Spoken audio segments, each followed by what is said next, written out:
Trailer पे। मैं हूँ धारिणी एंड आज हमारा टॉपिक है कफिंग असेसमेंट पे। जी हाँ, कफिंग असेसमेंट। अब हम सब सोचते हैं कफिंग में असेस क्या करें। हम सबके डाउट होते हैं कि जितने भी ऑब्स्ट्रक्टिव कंडीशंस होते हैं, सीओपीडी हो गया, अस्थमा हो गया, ब्रोंकाइटिस हो गया, इन पेशेंट्स में बहुत सिक्रेशंस होते हैं एंड प्रोडक्टिव कफ होता है बहुत। तो इन सब में हम कफिंग में असेस क्या करें? अब उसका स्प्यूटम चेक करें, क्वांटिटी देखे, क्वालिटी देखे, या कफिंग में कोई मसल्स होते हैं उन मसल्स के एमएमटी देखे, या कोई नेक में कोई जॉइंट आ जाता है तो कफिंग के लिए उसकी आरओएम देख ले, क्या देखे। अगर आप सबको भी यही डाउट है कि कफिंग के असेसमेंट में हमें करना क्या है, कैसे करना है, इस वीडियो में हम देखने वाले हैं कि कफिंग क्या बला है, कौन से फैक्टर्स है जो कफिंग इनिशिएट करवाता है, देन कफिंग की क्या ग्रेडिंग्स होती है, हम किसी के भी कफिंग मैकेनिज्म को कौन सी ग्रेडिंग के ऊपर मार्क कर सकते हैं, and next is stages of coughing. Coughing के 4 स्टेजेस होते हैं, तो वो स्टेजेस के बेसिस पे हम कैसे पेशेंट को असेस कर सकते हैं कि पेशेंट का कौन सा स्टेज कफिंग का अफेक्टेड है, एंड उस बेसिस पे हम पेशेंट को फिजियोथेरेपी ट्रीटमेंट दे सकते हैं। आज हम ये सारे टॉपिक्स कवर करने वाले हैं। आइए देखते हैं। कफिंग के डेफिनेशन से स्टार्ट करते हैं। Coughing is an expiratory effort with close glottis. हम सब जानते हैं हफिंग एंड कफिंग का डिफरेंस। हफिंग होता है expiratory effort with open glottis, well coughing is expiratory effort with close glottis. Coughing हमेशा क्लोज ग्लॉटिस के साथ एंड फोर्स एक्सपीरेशन के साथ परफॉर्म होता है। कफिंग का मैकेनिज्म क्या होता है? कोई भी फैक्टर जो हमारे ट्रेकिया को इरिटेशन पहुंचाता है, वो इरिटेशन एक कफ रिफ्लेक्स को प्रोड्यूस करती है। अब कोई भी इरिटेशन जब ट्रेकिया में होगा तो हमारे जो ट्रेकिया में सेंसरी फाइबर्स है, वो सेंसरी फाइबर्स हमारे मेडुला में कफ सेंटर को एक्टिवेट करते हैं, एंड जब भी कफ सेंटर एक्टिवेट होगा वो कफ रिफ्लेक्स प्रोड्यूस करता है। इस वे में कफ रिफ्लेक्स प्रोड्यूस होता है। अब वो फैक्टर्स जो इरिटेशन कर सकते हैं ट्रेकिया को, 4 टाइप्स के हो सकते हैं। First is mechanical, second is chemical, third is inflammatory and fourth is thermal. First mechanical में हम कह सकते हैं कोई भी फॉरेन बॉडी या एलर्जन या कोई भी पोलन एयर पार्टिकल जब हमारे अपर एयरवे में आता है तो ट्रेकिया में इरिटेशन प्रोड्यूस करता है, जिस वजह से हमारा कफ प्रोड्यूस होता है। Second is chemical, due to smoke या अगर पेशेंट स्मोकिंग ज्यादा करता है तो उससे केमिकल सब्सटेंस जो इरिटेशन पहुंचाता है ट्रेकिया में वो कफ प्रोड्यूस कर सकता है। Third is inflammation. ये सबसे कॉमन है, जो भी चेस्ट कंडीशंस होती है या हम कॉमन कोल्ड भी कहें, इन सब कंडीशंस में हमारे इन्फ्लेमेटरी प्रोसेस चल रहा होता है अपर रेस्पिरेटरी ट्रैक्ट में। ये इन्फ्लेमेटरी प्रोसेस ट्रेकिया में इरिटेशन लाता है, जिस वजह से कफिंग होती है। Fourth is thermal factor. Thermal is कि अगर टेम्परेचर में चेंजेस आएंगे उस वजह से भी हमारे ट्रेकिया में इरिटेशन हो सकती है। Suppose prolong exposure to cold air, अगर हम ठंडी हवा के बहुत एक्सपोजर में रहते हैं तो वो भी ट्रेकिया में इरिटेशन प्रोड्यूस करती है, तो उस वे में भी कफिंग इनिशिएट हो सकता है। ये 4 फैक्टर्स है जिस वजह से हम कफिंग प्रोडक्शन देखते हैं। Now coming to Linder's classification for stages of coughing. हम कफिंग के स्टेजेस लिंडर क्लासिफिकेशन के हिसाब से लेंगे। The first stage which comes for staging of coughing is deep inspiration. हम सब जानते हैं जैसे हमें कफिंग इनिशिएट करना होता है, सबसे पहले हम डीप इंस्पिरेशन लेंगे। अब ये कैसे होता है?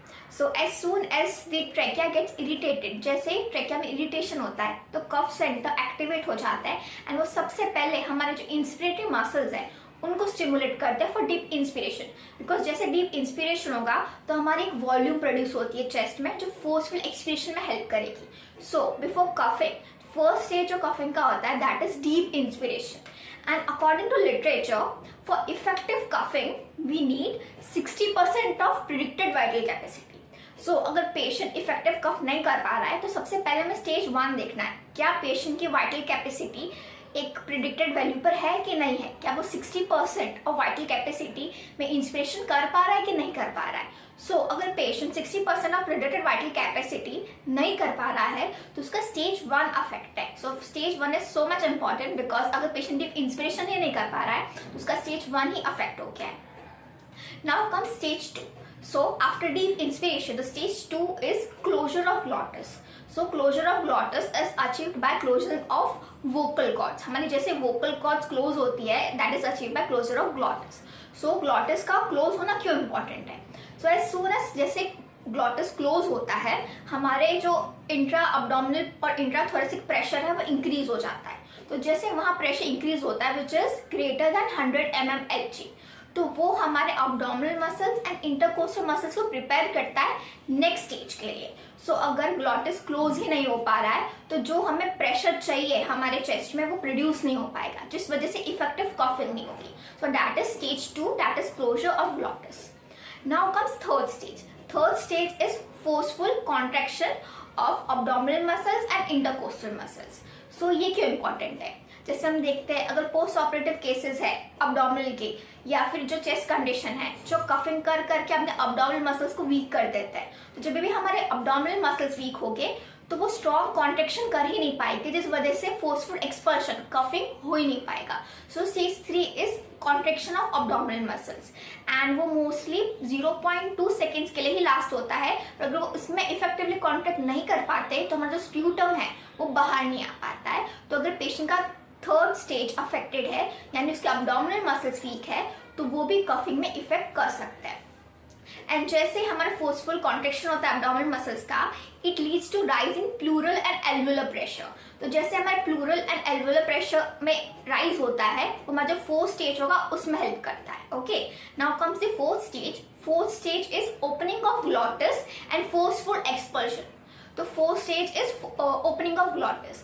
सो अगर अब्डोमिनल मसल जो थर्ड स्टेज में फोर्सफुल कॉन्ट्रेक्शन कर ही नहीं पाएंगे तो उस वजह से हमारा ग्लॉटिस प्रॉपरली ओपन नहीं हो पाएगा एंड एक्सपल्शन ऑफ स्प्यूटम नहीं हो पाएगा। So fourth stage is also important. So अगर पेशेंट को ग्लॉटिस ओपनिंग फुल्ली नहीं हो पा रही है या प्लूरल प्रेशर प्रॉपरली नहीं हो पा रहा है तो उस वजह से भी fourth stage that is expulsion of sputum उसमें प्रॉब्लम आएगी। सो ये 4 स्टेजेस है। First is deep inspiration. अगर पेशेंट डीप इंस्पिरेशन ही नहीं कर पा रहा है तो वहां प्रॉब्लम है।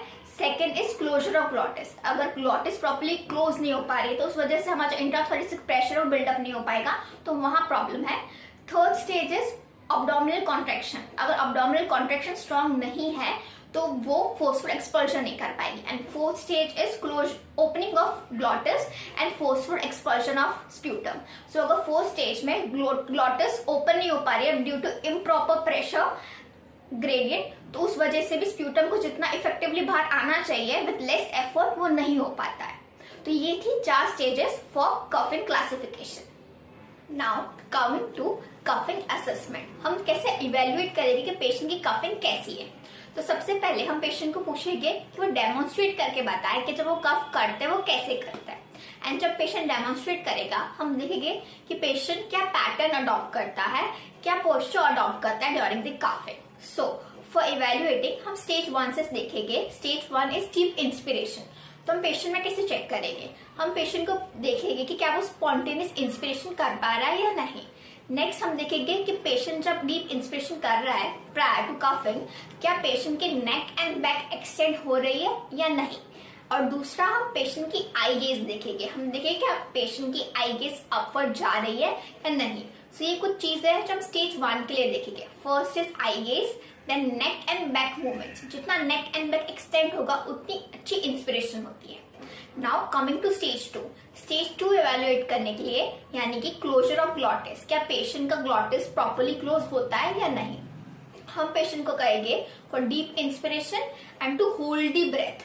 तो ड्यूरिंग होल्डिंग द ब्रेथ अगर हमें थ्रोटी साउंड ज्यादा सुनाई दे रहा है तो ये बताता है कि ग्लॉटिस प्रॉपर्ली क्लोज नहीं हुआ है। थर्ड स्टेज इवेल्युएट करना that is contraction of abdominal muscles, क्या अब्डोमिनल मसल्स स्ट्रांगली कॉन्ट्रैक्ट हो पा रहे हैं या नहीं। तो उसके लिए हम अब्डोमिनल मसल्स की एमएमटी चेक कर सकते हैं, या फिर नॉर्मल जब पेशेंट ब्रीदिंग कर रहा है तो क्या उसके थ्रोट में से थ्रोटे कफ जैसी ब्रेथ साउंड सुनाई दे रही है। अगर दे रही है तो ये भी बताती है कि इनएफिशिएंट कफिंग हो रही है। एंड इनएफिशिएंट कफिंग यानी स्ट्रॉन्ग कॉन्ट्रैक्शन नहीं हो पा रहा है अब्डोमिनल मसल्स का, तो हम स्टेज 3 देख सकते हैं कि स्टेज 3 अफेक्टेड है। Now coming to stage 4. Stage 4 is opening of glottis and forceful expiration. So हमें stage 4 के लिए देखना है कि क्या पेशेंट की गैग रिफ्लेक्स सक्सेसफुल होती है या नहीं। क्या पेशेंट एफर्टलेसली जब गैग रिफ्लेक्स करता है तो स्प्यूटम बाहर आ पाता है या नहीं। And during the gag reflex क्या पेशेंट का फ्लेक्शन हो पाता है, नेक एंड बैक बेंड हो पाते हैं या नहीं। तो ये कुछ पॉइंट्स है जो हम स्टेज 4 में देखेंगे। तो ये 4 स्टेजेस है उसमें हम चेक कर सकते हैं। फर्स्ट स्टेज में हम चेक करेंगे नेक एंड बैक एक्सटेंड हो रहा है एंड अपवर्ड गेज हो रहा है या नहीं। Stage 2 for closure of glottis हम देखेंगे कि पेशेंट कितना ब्रेथ होल्ड कर पाता है, तो उस वजह से हम देख सकते हैं। Third is abdominal contraction. तो अब्डोमिनल कॉन्ट्रैक्शन हम एमएमटी चार्टिंग से देख सकते हैं। एंड इफेक्टिव अगर कफिंग नहीं हो पा रही है तो थ्रोटी साउंड आएगा, तो भी बता सकता है कि आपकी अब्डोमिनल मसल्स इतनी एफिशिएंटली काम नहीं कर रहे हैं। And for stage 4 that is opening of glottis and forceful expiration. अगर पेशेंट का गैग रिफ्लेक्स गैग अच्छे से नहीं कर पा रहा है and there is no bending of neck and back during the forceful expiration, तो भी बता सकता है कि कहीं ना कहीं उस चीज में प्रॉब्लम आ रही है।